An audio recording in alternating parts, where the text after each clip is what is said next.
तलावते कलाम मजीद के लिए हाफिज कारी मोहम्मद इरफान साहब वलीदपुरी उस्ताद मदरसा मंसूर लूम वलीदपुर।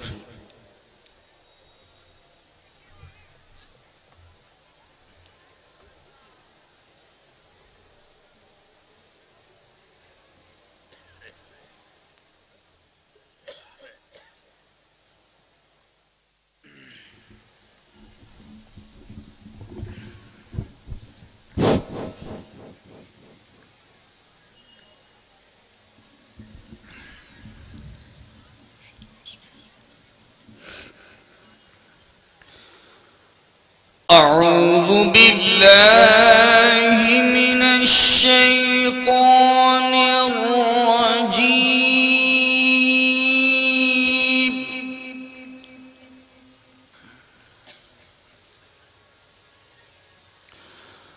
بسم الله الرحمن الرحيم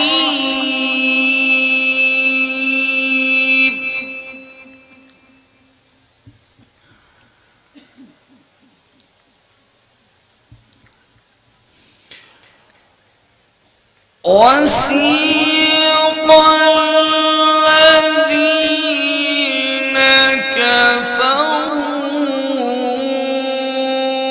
إلى جهنم زمرا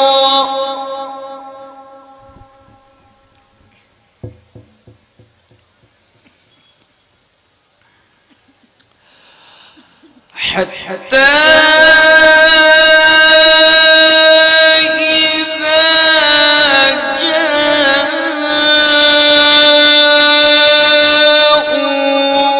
جاءوها فتحت أبوابها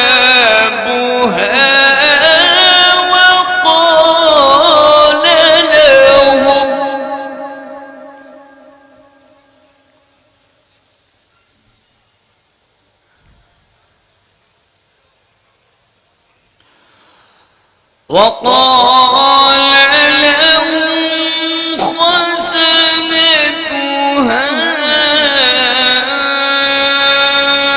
ألم يأتكم رسل منكم يتلون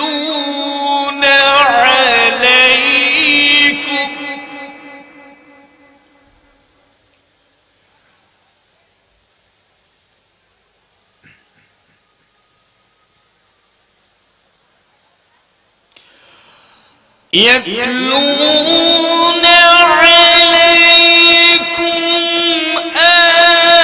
آيات ربكم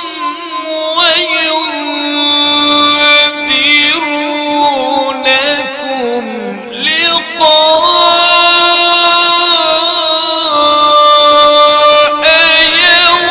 يومكم هذا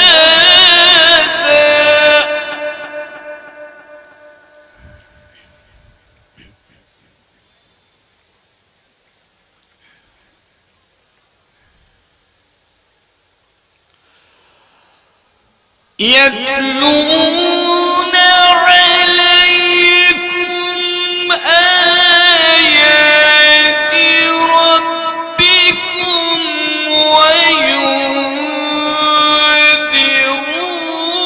وينذرونكم لقاء يومكم هذا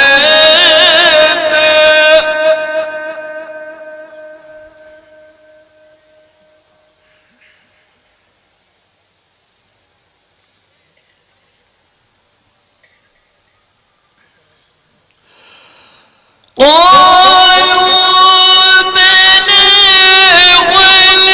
ولكن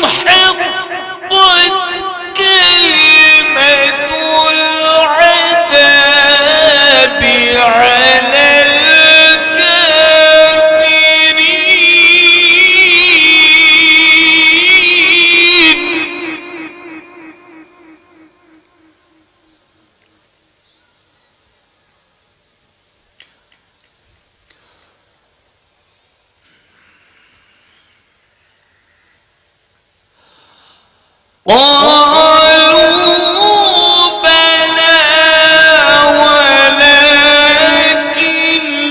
حقت كلمة العذاب على الكافرين.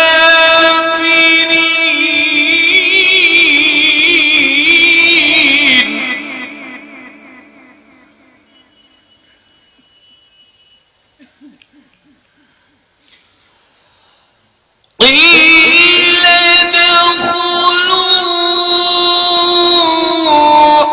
أبواب جهنم خالدين فيها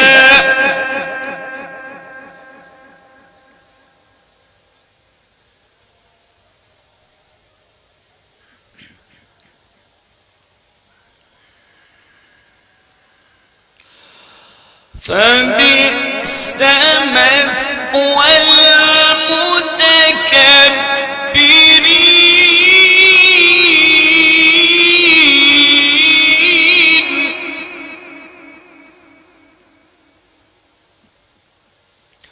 وسيق الذين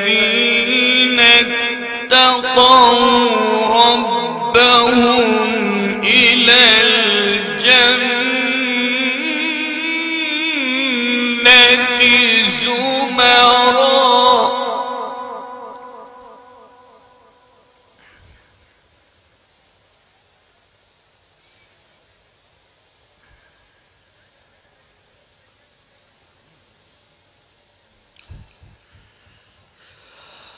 حتى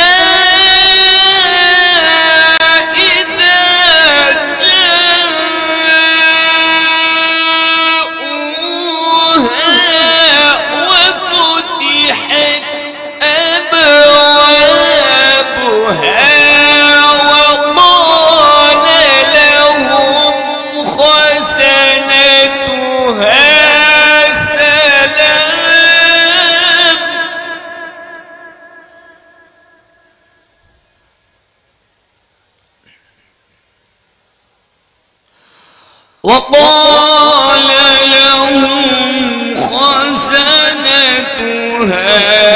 سلام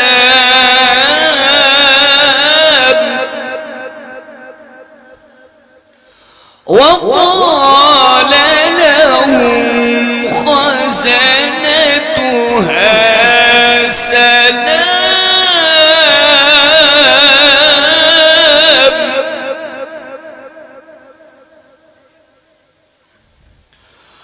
وقال لهم خزنتها سلام عليكم طبتم فادخلوها خالدين.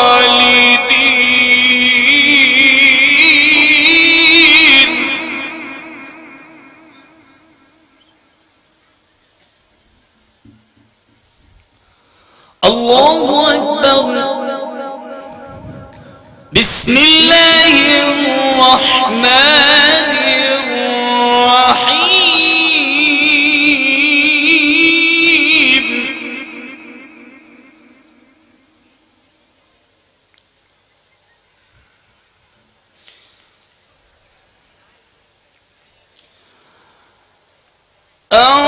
أرأيت الذي يكذب بالدين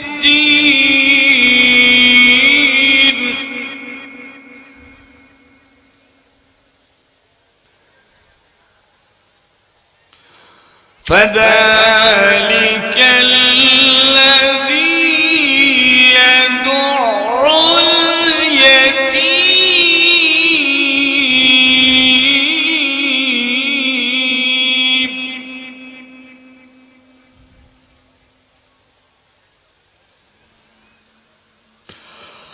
الله أكبر. بسم الله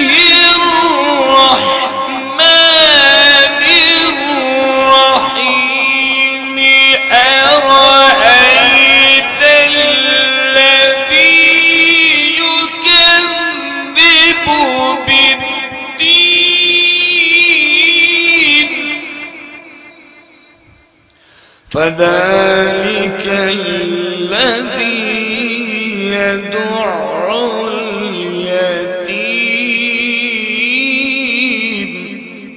ولا يحض على طعام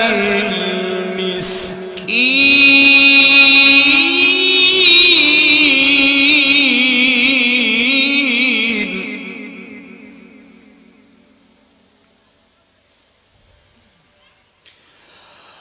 فويل للمصلين الذين هم عن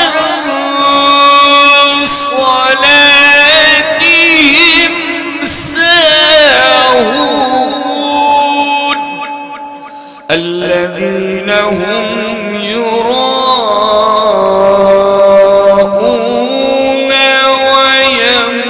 ويمنعون الماعون صدق الله العظيم। जहन्नम के दरवाजे खुल रहे थे और जन्नत का दरवाज़ा भी खुल रहा था। जो बदआमाल होंगे, जिनके आमल अच्छे नहीं होंगे, उनके लिए जहन्नम का दरवाज़ा, या जो काफिर और मुशरिक होंगे वो जहन्नम में जाएंगे। अभी कारी साहब हमारे पढ़ रहे थे। और जो नेक लोग होंगे वो जन्नत में जाएंगे और उसका जो दारोगा हो वो कहेगा सलाम। तो अब जहन्नम के 19 दारोगे होंगे और बिस्मिल्लाहिर्रहमानिर्रहीम का अगर विर्द रखे अपनी जिंदगी के हर मैदान में तो 19 हर्फ इस बिस्मिल्लाहिर्रहमानिर्रहीम के बनते हैं। और अल्लामा इब्न कसीर ने लिखा है कि हर हर्फ जहन्नम के 19 दारोगों के लिए पनाह की जमानत बन जाएगा। और हजरात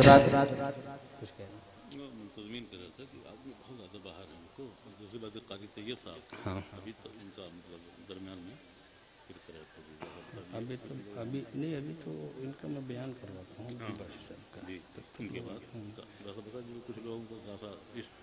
हजरात मैं ज़रा सा आज के इस जलसे के मेहमानों का तारुफ आप तक पहुँचा दूँ कि आज के इस जलसे के सरपरस्त हैं हज़रत मौलाना कातिब खैरुल बशर साहब कासमी दामत बरकातुहुम, उस्ताद जामिया अरबिया नूरुल इस्लाम वलीदपुर। और सदारत की मसनद पे जलवा अफरोज़ हैं फ़ख्र शिराज हिंद अलहाज हज़रत मौलाना तौफीक अहमद साहब मोहतमिम मदरसा जामिया हुसैनिया लाल दरवाज़ा जौनपुर। और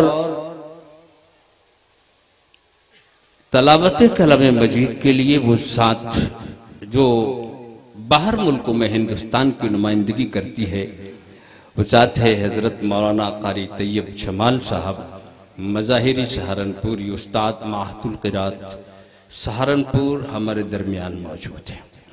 और नाते नबी पेश करने के नाम नाते नबी सल्लल्लाहु ताला अलैहि वसल्लम पेश करने के लिए मुफ्ती तारिक जमील साहब कासिमी जिला कन्नौज तशरीफ़ फरमा है। और सबसे पहला खिताब खुतबे सदारत तो सदर मोहतरम का होगा और सबसे पहला खिताब हज़रत मौलाना अब्दुल बासित साहब कासिमी वलीदपुरी उस्ताद हदीस व फ़िक़्ह मज़हरुल उलूम बनारस। और उसके बाद दूसरी तकरीर और दुआ होगी हज़रत मौलाना अलहाज अंसार अहमद साहब कासिमी मोहतमिम जामिया इस्लामिया मिसबाहुल उलूम पनवड़िया रामपुर और जनरल सेक्रेटरी जमीयत उलमाए ज़िला रामपुर।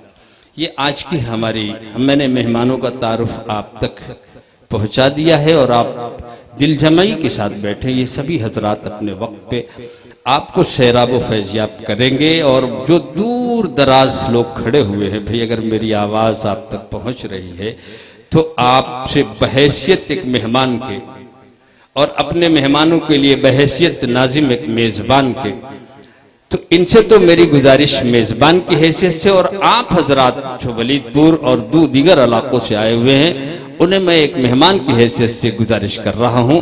और मेहमान की इज्जत किस चीज़ में है और मेहमान की इज्जत और कद्र करता है। मन काना युमिनु बिल्लाहि वल यौमिल आखिर फलयुकरिम ज़ैफ़हु, जो अल्लाह और यौम आखिरत पे ईमान रखता है उसे चाहिए कि अपने मेहमान का इकराम करे। वलीदपुर के नौजवानों की मेहनतों की कद्र कीजिए, जिन्होंने आज की इस नूरानी और सीरतुन नबी सल्लल्लाहु तआला अलैहि वसल्लम पर मुश्तमिल इस्लाह मुआशरा के उन्वान से आज की ये मजलिस मुनक़िद की है। मियां दुआएं दीजिए इन नौजवानों को कि जिन्होंने आज की इस महफिल को संवारा हो, और कि इनके लिए दुआएं और खिराज तहसीन ये है कि आप यहाँ जलसेगाह में तशरीफ ले आए। जब आप घर से निकल आए हैं और दीन की बातों को सुनने के लिए आए हैं, तो मेरे बुजुर्गों ज़माना बदल रहा है, हालात बदल रहे हैं, अपने आप को बदलिए। एक किताब मेरे हाथ में है, मोबाइल आदाब व मसाइल, हजरत मौलाना मुफ्ती मोहम्मद सादिक साहब मुबारकपुरी की लिखी हुई है। और उसको देख करके मुझे एक बात आई कि ज़माना बदल रहा है। एक बुजुर्ग थे, एक बेटा बाहर कमा रहा था, अब बुजुर्ग वालिद थे, जब वो घर आया लौट करके देखा अब्बा जी के हाथ में जो है मोबाइल है, क्या है, स्मार्टफोन है। कहने लगा अब्बा जी ज़माना बदल रहा है, लगता है आप भी बदल रहे हो। कहने लगे बेटा एक बात इस मोबाइल ने समझा दी है, मोबाइल में सब चीज़ खराब नहीं है ना, बस आप इस्तेमाल करेंगे, खराब इस्तेमाल करेंगे खराब हो जाएंगे। कहने लगे बेटा आप बहुत दिनों से एक बात थी समझ में नहीं आ रही थी, मोबाइल ने समझा दिया। बेटे ने कहा अब्बा इस स्मार्टफोन ने आपको क्या समझा दिया। कहने लगे बेटा ये है ना कि जिससे कांटेक्ट और राब्ता होता है ना, उसका नाम ऊपर होता है। कहाँ होता है? लोग मोबाइल चलाते हैं ना, जिससे आप बात करते हैं तो उसका नाम ऊपर ही आ जाता है। कहने लगा कि जब हमारा राब्ता किसी से होता है तो उसका नाम ऊपर होता है, और जब अल्लाह से हमारा राब्ता होगा तो उसकी लिस्ट में हमारा नाम भी ऊपर होगा।